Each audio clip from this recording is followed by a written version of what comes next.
keeping in mind your pessimistic tone, I'll carry it forward a little bit too, and try and point out to some of the problems. So the way I have few talking points written down, and I'll try and go through them as briefly as possible. Uh, the topic, of course, is access to the internet, right to information, and there were four suggested discussion points that were circulated, and I'll quickly run through them. First one being internet access is access to an essential public utility service.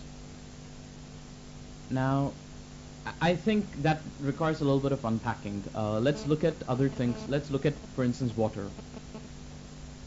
We know that those living in slums often end up paying more for water than those living in the gated communities right next door. Our record with other essential public utility services have not been that great. And if you want to see how the government is actually working on this, just have a look at the Cybercafe Regulations, which are notified last April, and which, for instance, throw out the entire idea of privacy in cybercafes.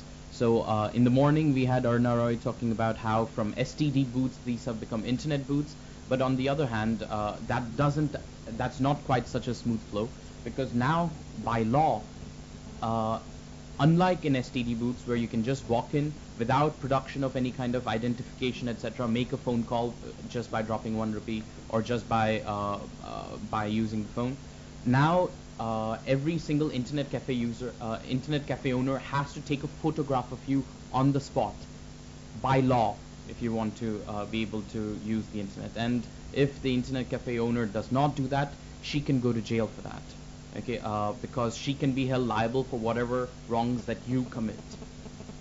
That's a problem. Second, access to internet is access to information and empowerment. Well, sure, there are a number of studies, PhD theses, etc., equating information with empowerment.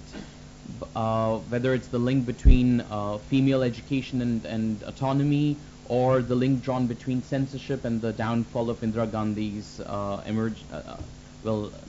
lack of re-election 1977, right? But we have to think about the possibility that information sometimes empowers those who are already empowered. It is not always democratizing. It might end up giving greater voice to those who already have a greater voice. And this we can see in two ways. If you're looking at data, for instance, and there's a lot of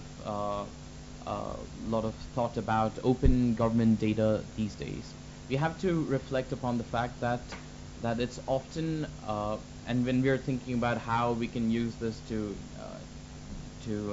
eradicate poverty or any such noble thoughts, we have to think about the fact that the poor are often the subjects of data. The data is about them. And because of what Michael Gerstein calls the data divide, they have less ability to make use of that data, whether it's in form of data literacy, in form of just understanding what the data means, or whether it's in terms of access to policymakers and to the corridors of power, where you can lobby with this data. They have less access to that as well. So at multiple levels, they have less access and they have less ability to use that data. So just because the data is freely available doesn't mean that comes necessarily with the ability to use that data. And the more powerful almost always have more ability to make use of that data, right? If you're looking at something like Twitter, which lots of folks see as very democratizing, right? The majority of the people who have a large voice there are real-world celebrities. Everything from pop stars like Justin Bieber, who most here in this hall wouldn't have heard about, to folks like Barka Dutt, etc. Real-world celebrities get a huge following on Twitter, and hence exert more power, more influence in Twitter. Okay, it's hardly democratizing that way. There are lots of individuals who have very few followers who keep tweeting out to the world in tweets that no one reads. Okay, and if you go through this interesting thing called tweet stats, okay, you'll see how many folks are have posted less than 10 tweets altogether on Twitter, and this is a service that we are seeing approaching multiple hundreds of millions of users, right? And looking at 2 billion users in a couple of years, from what I remember. So, and the point I'd raised earlier in the day about government focusing on social media, right? It's a very positive thing.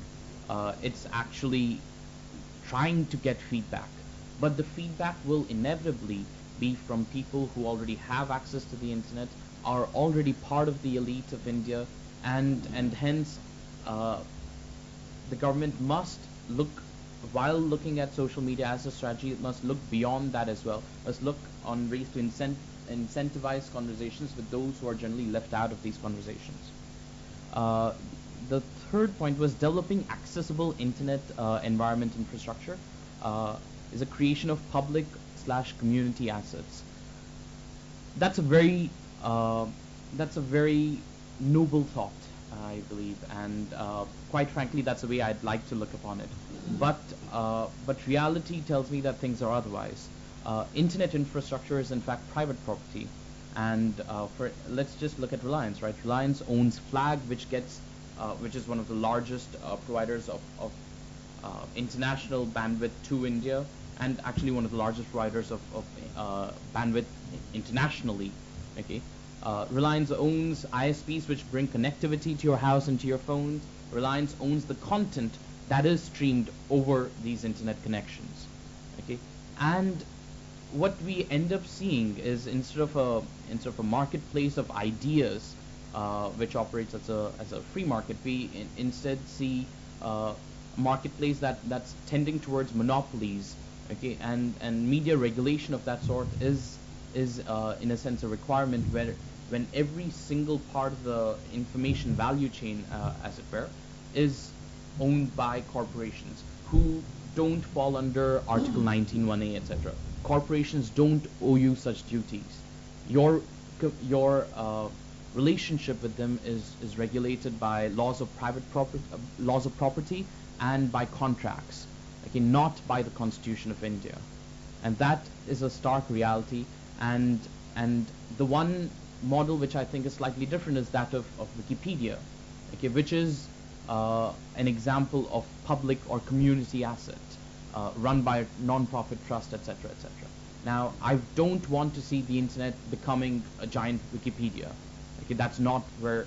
But my point is that we have to look upon the fact that the internet is not really a public space, as for instance, even Frank LaRue, the UN Special Rapporteur on Freedom of Expression, used that metaphor of the public square, right, of the town square where anyone is free to go and express their speech.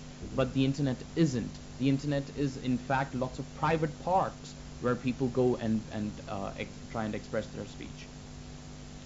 And lastly, and very quickly, I'll wrap up. Appropriate content and services plan with accessibility and affordability determine translation of right to internet into actual outcome framework. Now, this itself is debatable, but I guess it'll come up in the next session whether you can think in terms of a right to the internet, because I think it actually makes more sense rather than thinking in terms of right to internet as what all other kinds of rights does the internet enable, very crucially, everything from the right to trade to the right to speech to etc., right? Now, so the internet being an enabler to those is something that's essential, and it's a separate question which can't be addressed right now as to whether the rights framework is being overburdened. I personally believe that it is. There are those who disagree, but so the right to the internet, I think, is a bit more of rhetorical flourish than something that's actionable. And since you're thinking in terms of actual outcome frameworks, I think we should be looking in terms of how, for instance, we can guarantee accessibility for persons with disabilities. How, for instance, despite there being a very high amount of mobile penetration in India, still there are all kinds of regulations that don't, for instance, mobile penetration in rural areas still is greatly lacking. Okay, and urban penetration is making up for that in the statistics. Now, we have to be looking at things like Indian languages. Looking at the example I cited earlier, Wikipedia. Indian languages on Wikipedia are grossly underrepresented.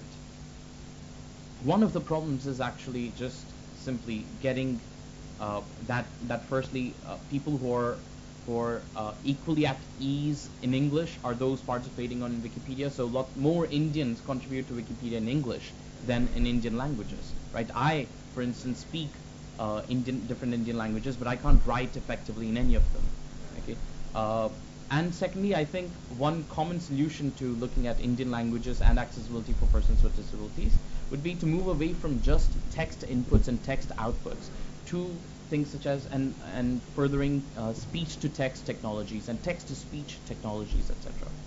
There is, of course, the National Data Sharing and Accessibility Policy, which was referred to earlier today as the Open Data Policy in India. Now, that would, for instance, get certain kinds of content out, which affordable, etc. But the policy betrays a lack of larger vision. It doesn't situate itself, for instance, within the right to information framework. It doesn't situate itself as a way of enabling Section 4 of the RTI Act and enabling those kinds of things. It leaves it. The RTI Act, for instance, doesn't give you a choice, give public authorities a choice as to whether to respond to something or not. They have to, right? On the other hand, this policy says that it's completely up to every department to decide what information to put up and in what form, whether as open access, closed access, restricted access, to put it. So it's the very inverse of the RTI Act in fact. And I think while we're thinking about content, while we're thinking about accessibility, these Come back. kinds